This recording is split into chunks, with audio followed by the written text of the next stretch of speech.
إن الحمد لله نحمده ونستعينه ونستغفره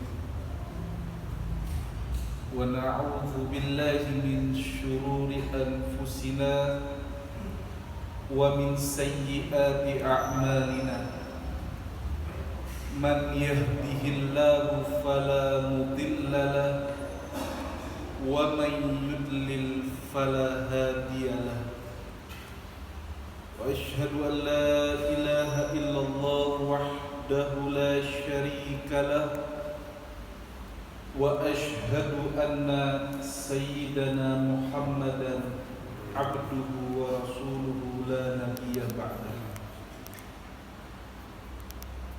اللهم صل على سيدنا محمد وعلى آل سيدنا محمد كما صليت على سيدنا إبراهيم وعلى آل سيدنا إبراهيم وبارك على سيدنا محمد وعلى آل سيدنا محمد كما باركت على سيدنا إبراهيم وعلى آل سيدنا إبراهيم في العالمين إنك أنت حميد مجيد. فيا أيها الناس اتقوا الله حق تقاته ولا تموتن إلا وأنتم مسلمون. Hadirin sidang Jumat yang dimuliakan Allah,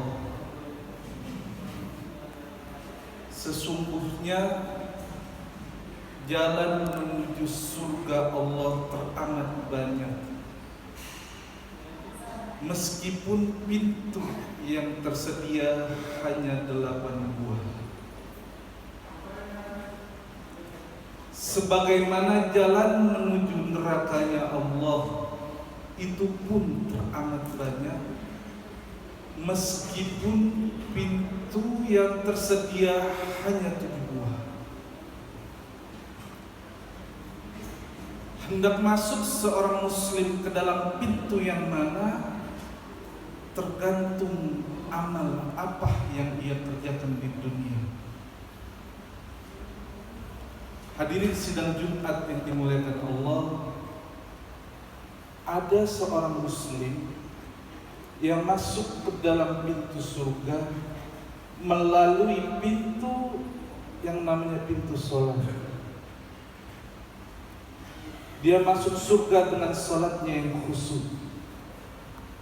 Ada juga yang masuk ke dalam surga melalui pintu puasa. Ada yang masuk ke dalam surga melalui pintu zakat. Ada juga yang masuk ke dalam surga melalui haji yang mabrur. Namun bukan berarti tidak ada amal-amal kecil yang dapat menyebabkan seseorang masuk ke dalam surga Allah. Begitupun sebaliknya, ada hamba Allah yang masuk ke dalam neraka mampu tapi tidak sholat, beruang tapi tak mengeluarkan zakat, mampu tapi tidak haji. Namun sebaliknya, boleh jadi ada amal-amal kecil yang justru hal tersebut menjerumuskan ia masuk ke dalam nerakanya Allah. Hadirin sidang Jumat yang dimuliakan Allah, dalam hadis sahih yang diriwayatkan oleh Al-Imam Al-Bukhari rahimahullahu ta'ala, qala Rasulullah sallallahu alaihi wasallam,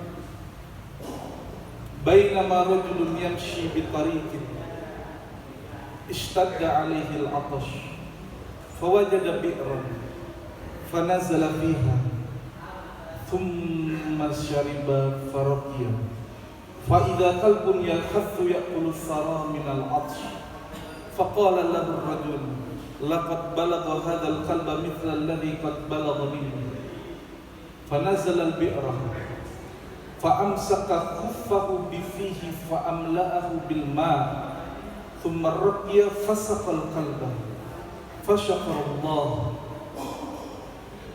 Suatu ketika Rasulullah SAW bersabda, ada seseorang laki-laki, dalam riwayat yang lain ia merupakan seorang wanita malam.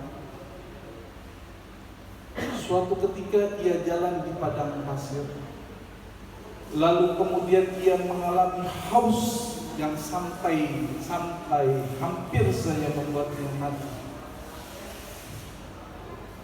Namun di tengah perjalanan ia menemukan sebuah sumur. Lalu si pendosa tersebut masuk ke dalam sumur tersebut. Dia minum air yang ada di dalam sumur tersebut. Lalu dia keluar lagi dari sumur tersebut. Apa yang terjadi? Ia dapati seekor anjing yang sedang menjulur-julurkan lidahnya, yang mengisyaratkan kepada si pendosa bahwa ia sedang haus. Datanglah rasa iba di dalam wanita pelacur tadi. Lalu ia turun ke dalam sumur tersebut. Dia buka dia punya sepatu. Dia isi sepatu itu dengan air. Lalu dia berikan air tersebut kepada si anjing. Apa yang terjadi? Faghafarallahu laha. Wa fi riwayah fa'adkhalahullahu al-jannah.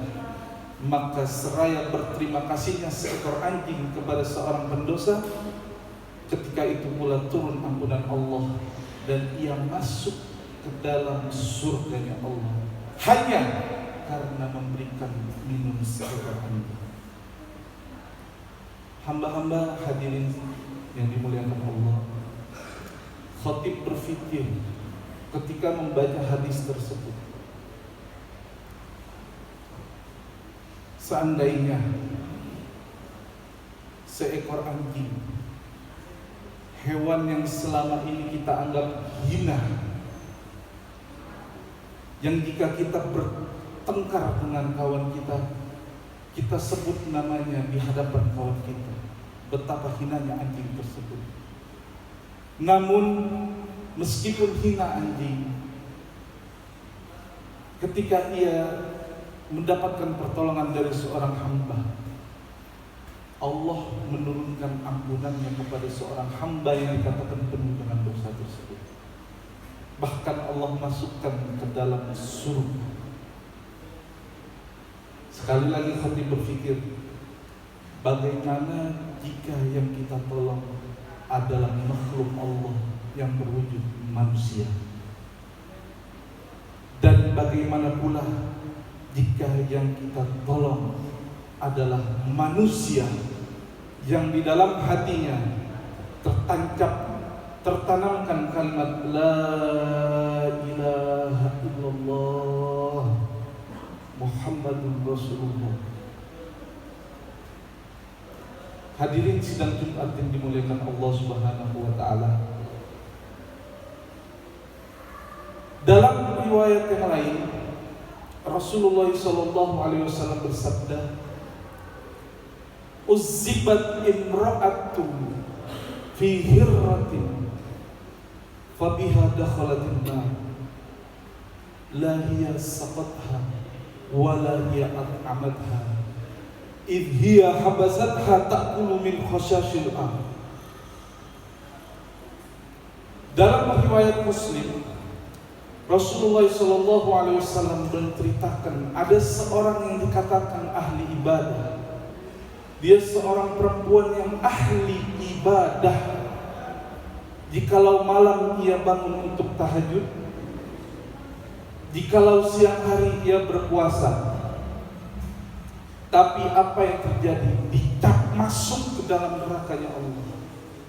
Bukan karena meninggalkan sholat, bukan karena meninggalkan puasa, bukan karena meninggalkan haji, bukan karena meninggalkan zakat. Apa penyebabnya? Fi hirratin, karena seekor kucing. Sajalatha hatta mata. Dia memelihara seekor kucing, namun ia tidak berikan minum atau makan kepada ekor kucing tersebut. Idh hiya habasatha ta'kulu min khashasil ard. Bahkan ia kurung kucing tersebut sehingga dia tidak dapat mencari rumputan, makanan-makanan yang ada di permukaannya. Mati kucing tersebut, turunkan Allah, masuk dia ke dalam nerakanya Allah. Bukan karena meninggalkan sholat, bukan karena meninggalkan haji, bukan karena meninggalkan puasa. Fihirratin, karena seekor kucing ia masuk ke dalam nerakanya Allah. Sekali lagi khatib berpikir dan mengajak kepada para jamaah semua untuk merenungi hadis Rasulullah ini. Seandainya orang yang dikatakan ahli ibadah, orang yang dikatakan ulama, orang yang dikatakan kiai, orang yang dikatakan ustaz, orang yang dikatakan berilmu, orang yang dikatakan ahli tahajud, orang yang dikatakan ahli puasa, masuk ke dalam neraka karena menyiksa seekor kucing. Bagaimana yang jika kita siksa adalah manusia? Dan bagaimana pula jika yang kita sakiti makhluk manusia yang di dalam hatinya ada kalimat tauhid, la ilaha illallah Muhammadun Rasulullah sallallahu alaihi wasallam. Bagaimana pula jika yang kita sakiti tersebut adalah kedua orang tua kita. Hadirin sidang Jumat yang dimuliakan Allah Subhanahu wa taala. Oleh karena itu, seorang ulama besar, Hujjatul Islam, Al-Imam Abu Hamid Muhammad ibni Muhammad Al-Ghazali At-Tusi Asy-Syafi'i Al-Asy'ari, seorang ulama besar yang kita kenal dengan Al-Imam Al-Ghazali. Beliau menulis di dalam kitabnya Bidayatul Hidayah, menuliskan salah satu akhlak mulia dari salah satu sahabat baginda Rasul sallallahu alaihi wasallam, Sayyiduna Abu Bakar As-Siddiq radhiyallahu taala anhu. Beliau katakan di dalam kitab tersebut, Kanal Imam Abu Bakar As-Siddiq radhiyallahu taala anhu yada'u hajaran fi fihi liyamna'ahu minal kalam. Beliau mengatakan bahwa Sayyiduna Abu Bakar As-Siddiq radhiyallahu taala anhu meletakkan batu di dalam mulutnya agar tidak sewena-wena dalam berkata, agar tidak mudah menyakiti orang lain, agar beliau tidak banyak omong sehingga omongan yang menyakiti hati saudara. Sebegitunya Al-Imam Al-Ghazali menukil riwayat kisah akhlak dari baginda Al-Imam Sayyiduna Abu Bakar As-Siddiq radhiyallahu taala anhu. Hadirin yang dimuliakan Allah Subhanahu wa taala, mari kita berpikir berapa banyak kita telah menyakiti hati saudara kita. Berapa banyak lisan kita menggores hati saudara kita. Berapa banyak status yang kita upload menyakiti, menyinggung hati saudara kita. Berpikir kita sejenak, bagaimana kita bertanggung jawab di hadapan Allah Subhanahu wa taala. Kalau yang dikatakan dengan ahli ibadah saja masuk ke dalam nerakanya Allah disebabkan karena seekor kucing, lalu bagaimana dengan kita yang paling jarang tahajud, 5 waktunya kadang-kadang tidak dilaksanakan, puasanya penuh jauh dari rasa khusyuk. Bagaimana dengan nasib kita kelak di akhirat? Hadirin yang dimuliakan Allah Subhanahu wa taala. Namun begitu, khatib ingin menyampaikan di akhir khutbah ini satu hadis dari Rasulullah SAW bagi hamba yang ingin bertobat. Allah Subhanahu wa taala bersabda dalam hadis qudsi, la saghirata idza taqarrara wala kabirata wa intanta. Rasul berwasiat kepada kita, jangan sekali-kali kita putus asa. Sebab Rasul mengatakan tidak ada dosa kecil jika itu dilakukan berulang-ulang, dan tidak ada dosa besar di hadapan Allah jika dia ingin bertobat. Hadirin yang dimuliakan Allah Subhanahu wa taala, sekali lagi di akhir khutbah ini khatib ingin memperingati diri khatib sendiri sebagaimana yang dikatakan oleh Al-Imam Al-Ghazali, an-nasu kulluhum halaka illa al-alimun. Semuanya manusia itu akan binasa kecuali mereka yang berilmu. Wal 'amiluna kulluhum halaka, dan orang-orang yang berilmu itu akan binasa illal alimun, kecuali orang-orang al-amilun yang berilmu dan mengamalkan ilmu. Dan orang yang beramal itu semuanya akan binasa, kata Imam Al-Ghazali. Illa al-muflisun, kecuali mereka yang beramal semata-mata karena Allah Subhanahu wa taala. Barakallahu li wa lakum fil Qur'anil azim wa nafa'ani wa iyyakum bima fihi minal ayati wa dzikril hakim wa taqabbalallahu minna wa minkum tilawatan innahu huwas samiul alim. Allahumma shalli ala sayyidina Muhammad wa ala ali sayyidina Muhammad.